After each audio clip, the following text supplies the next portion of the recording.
Hello friends, in this video I've compiled a list of 5 projects that I found that really help with studying programming. And I've heard a lot of people ask me like, hey Neil, what's the best programming language to learn with? Or what's the best 9-hour course you've found? And I have a problem with that because it's really hard to pay attention or even just to stay focused on like a 9-hour course or just continue with a language that you don't really like to use, right? And it feels more like studying it at that point, and it doesn't feel fun anymore. So these are some projects that I found that are actually fun and useful, maybe not useful, but fun to make. And they just require you to research, right? And I think the best way to learn programming is to actually just start off right off the bat with a really ambitious project, but over the course of the project, you'll actually learn the basics, right?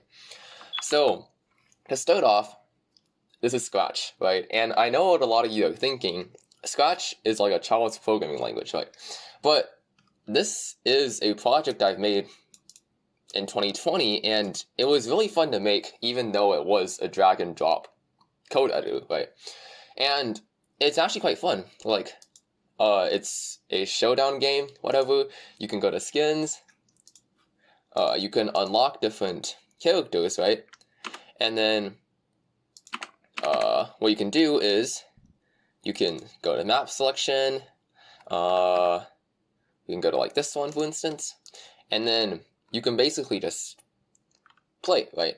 And this is done all through drag and drop code blocks, and it makes it really easy to learn how to program, right? Because you don't need to worry about syntax and everything.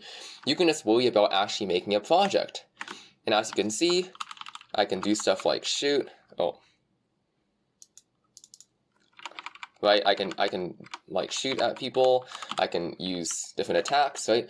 And this is all made in Scratch, right? And if you go on Scratch, you can actually see a lot of really cool projects that other people have made, right? And people have even made like Minecraft in Scratch. So this is a great way to start off programming. But if you don't like to use this and you want to actually write real code, I don't know why you wouldn't think this is real code, but I have some other projects to show you. We have the Snake game here, and this is actually the first real coding project I made, and it was made in this summer camp, right, in middle school, and it was like a week-long camp. We learned how to code in Python, and using the Turtle library, we made the Snake game, right? And as you can see, this code is not very high quality because I was still really bad back then, and if you take a look at this is just spaghetti code. But it was really fun because it was actually like hands-on experience, right? It's not just writing the same calculator app 5 different times, right? It's actually making a game that you can play and you can have fun playing. And you know, it's just really easy to write stuff and stay enthusiastic about it if the project itself is really fun. And this is the final product. This is the final product right here. And as you can see, it's this like snake game. And it was originally just a snake game, but I expanded it so that there were like little monsters on the side, and then you could also shoot bullets at the monsters. And then it's just a basic snake game, right? And the thing about this is you learn how to do a lot of basic stuff. Like you learn how to do loops, you learn how to do conditionals. And these are things that, while a course does teach you, in here you actually got to put it in practice, right?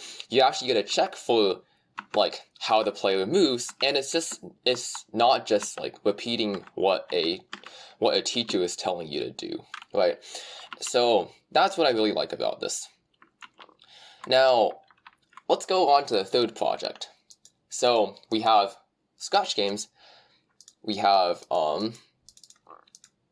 like basic Turtle like 2D games in Python, and here I have another really fun project that I recommend to anyone who's more of like the intermediate beginner level of programming. Now, some of you might remember the Discord bot PokeCode, and it did go out of, like, it was shut down a couple of years ago because of some copyright issues or something. So my friends and I decided to make a PokeCode clone because the old one got taken down. Now, it's really sad because this used to work, but then I haven't updated it in. This is made in like 2019 or something, but I haven't updated it in a very long time, and it's broken down. But basically, it was a semi-decent copy of PokeCode with like Pokemon catching. It was not close to the original product at all, but it was still super fun to make. And you can see, like, we learned how to do object-oriented programming, right? With like different classes and stuff. We learned how to use environment variables. We learned how to make like all of these handler functions, right? Different colors. We have a database, right? A database to store users' data. And we're using MongoDB for this, and it's just super cool, right? We have like different user models, different Pokemon models, and then you also have stuff like commands, right? You have command handlers, and it teaches you about how to structure a project. So this is something that a course will just not teach you, because these are things that actually require problem-solving skills and things that you'll actually see when you're actually making a real project that like a basic tutorial won't go over. And you'll see we have like Pokemon.js, and it just requires a lot of out-of-box thinking rather than just copying and pasting code, right? And I have some old examples of this, and this was the bot we made, a complete rip-off, as I said, but it was just super cool because we learned how to use an API, right? We learned how to use the Poke API, I think it's called, to get different levels, different stats, and then you could see different like levels of Pokemon, and it even spawned Pokemon, like, oh, well, Pokemon has appeared, it generated random stuff, and this is by far my favorite project out of all of the beginner projects, right? And it was just so fun to make, right? So if you have that, like, if you want to make something really cool, I highly recommend making just something like this, where it's like a game that you'd play, and you just learn so much stuff off of it that an old tutorial won't show you. And if you're really into making games, other than like this, because this is more of like a beginner's like game, right? I guess, where it's like a lot of this stuff is just you learning how to do conditionals and like variables and stuff, like how to draw with just basic lines. If you want to make like real games, I would recommend Unity, which is the fourth project. And I made a lot of games on Unity that, unfortunately, just like PokeCode, I haven't kept up, and they've kind of broken down. But Unity is a great game engine, basically, and what that means is you can like import art, you can import models, and you can do a lot of cool stuff with Unity. And it's using the C# programming language. So I sort of structured this in a way that it's like easiest to hardest. So obviously Scratch is like block, right? Drag and drop blocks. Python, I would recommend to beginners. Like, if someone actually asked me like what programming language to learn with, I would either recommend Python or JavaScript, depending on if they want to make like computer-based apps or more of like a web-based app, right? And these are more of like easier languages to learn, I would say, because of how simple the syntax is. But Unity uses C#, which is commonly used in workplaces, and it's really similar to Java. So if you're gonna do stuff like APCS and stuff, this is a really great tool to use, right?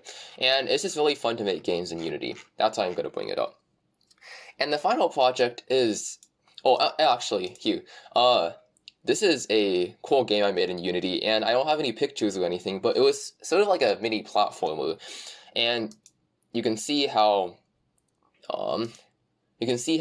there's a lot of stuff you can learn just by making games, right? And you'll see that all of these are actually sort of games, because I think that making games is one of the most fun ways to learn programming.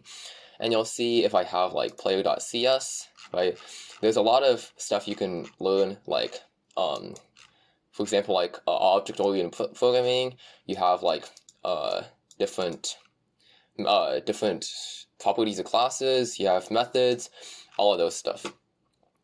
And the fifth and final project is, this one's really, really great to put on like a resume or something, but it's basically a online portfolio, right? And you would need to use stuff like HTML, CSS, JavaScript for this, but it's something that actually sort of pays off in the real world, right? Because you can show this to a company that you're trying to apply for, and it looks really good. And you can see I have like a lot of elements here, and this is using Astro.js, if you know what that is. And I think it's just really cool to make something, right? And contrary to like the usual like HTML tutorial that just has a white page, with this you can actually build stuff into this. As you can see, there's like cool like interactive elements to this page, and we have like different graphs, right? And it's just really cool to play with. So that's about it for this video. I just have these 5 projects. I'll go over them again. So we have Scratch games, we have Python with Turtle, we have Discord, I guess, and this is using JavaScript, Discord JavaScript, and we have Unity for making games, and finally making your own web portfolio. And yeah, those are basically just some of the projects I would recommend to a beginner rather than just reading off a course, right? And yeah, that's about it for this video. If you have any questions or any additional projects that you would like to cover, please leave them in the comments below. I love reading you guys' comments. They're great. And as always, thanks for watching, and see you in the next video.